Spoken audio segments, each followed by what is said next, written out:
Doctor poly அங்கிச்சோ தென்கொரியாவில் பெரிய சபைக்கு போதகராக இருந்தார்ல, அவருடைய மகன் வாலிப பையன் ஸ்கூல்ல படிக்கும் போது ஸ்கூல்ல பிக்னிக் கூட்டு போனாங்க. பிள்ளைகளை ஃபுட் பாய்சன் ஆகிவிட்டது. சாப்பிட்ட சாப்பாடுல ஒரு விஷம். நிறைய பிள்ளைகள் வாமிட் எடுத்து மயங்கி விழுந்து ஆஸ்பத்திரி கொண்டு போனாங்க.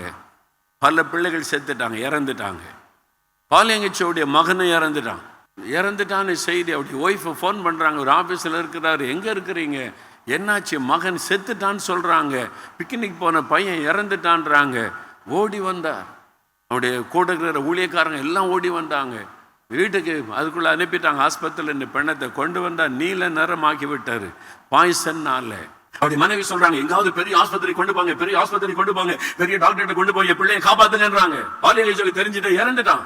இனி டாக்டர்ஸால ஒண்ணு செய்ய முடியாது, மருத்துவத்தால குணமாக்க முடியாது. சொன்னார், குழந்தை கொண்டு போய் தன்னுடைய ரூம்ல படுக்க வச்சு, பெட்ரூம்ல படுக்க வச்சு கரை மூடிட்டார். முழங்கால் படிக்கிட்டார். ஆண்டவர் நோக்கி ஜெபிக்கார். இயேசு ஒருத்தர் தான் அற்புதம் செய்ய முடியும். அவர் முழங்கால் படிக்கிட்டார். அவன் மனைவி சொல்றாங்களே, என்ன இந்த ஆள் பண்றாரு, பெரிய ஆஸ்பத்திரி கொண்டு போய் என் பிள்ளை காப்பாத்த ஏதாவது பண்ணாம ஒரு வீட்டுக்கு ரூமுக்குள்ள போயிட்டாருன்னு சொல்லி வெளியில ஜெபிக்கிற சத்தம் கேக்குது. பாலியங்கிச்சோ கதறுகிறா, தன்னை ஒப்பு கொடுக்கிறா, தன்னை ஏதாவது எங்க கொதறுகிறா, எங்க தப்புகிறா, ஆண்டவரை அறிக்கையிட்டு கதறி அழுது என் பிள்ளை எனக்கு வேணும் அப்படின்னு ஜெபிக்கிறான். 12 மணி நேரம் ஆகி விட்டாரு.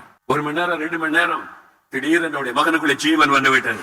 அவன் எளிமை உட்கார்ந்துட்டான். அப்பா நான் என்னப்பா நடந்தது? அவன் சொன்னான், நான் தேவதூதனால் பர்வத்துக்கு கொண்டு போகப்பட்டேன். அது நிறைய பேர் இருக்கிறாங்க, தேவதூதல் இருக்கிறாங்க, ரொம்ப அழகான இடம், ரொம்ப மகிழ்ச்சியா இருந்தேன், சந்தோஷமா இருந்தேன். அப்ப இயேசுவை நான் பார்த்தேன். அவர் பக்கத்துல வந்தார். வந்துட்டு அவர் சொன்னார், தம்பி நீ பூமிக்கு திரும்பி போன்னு சொன்னார்.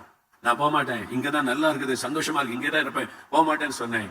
அப்ப அவர் சொன்னார், நீ போகலன்னா உங்க அப்பா முழங்கால் போட்டாங்க, என்ன விட மாட்டான். நீ போகலன்னா என்ன விட மாட்டான். அவன் முழங்கால் போட்டுட்டான். நீ போய்த்தானே ஆகணும்.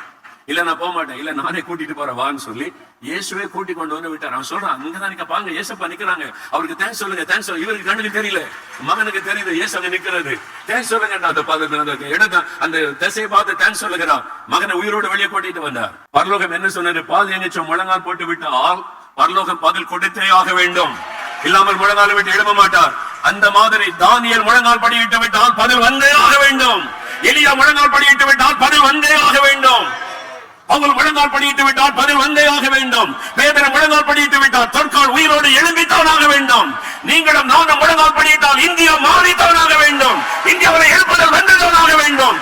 அந்த மாதிரி ஒரு ஜெபம், பதிலை பெற்றுக் கொள்ளும் வரைக்கும் ஜெபம். ஆண்டவரை பதிலை நாங்க பார்க்கணும், இதை நடக்கணும். அந்த மாதிரி ஒரு ஜெபம்.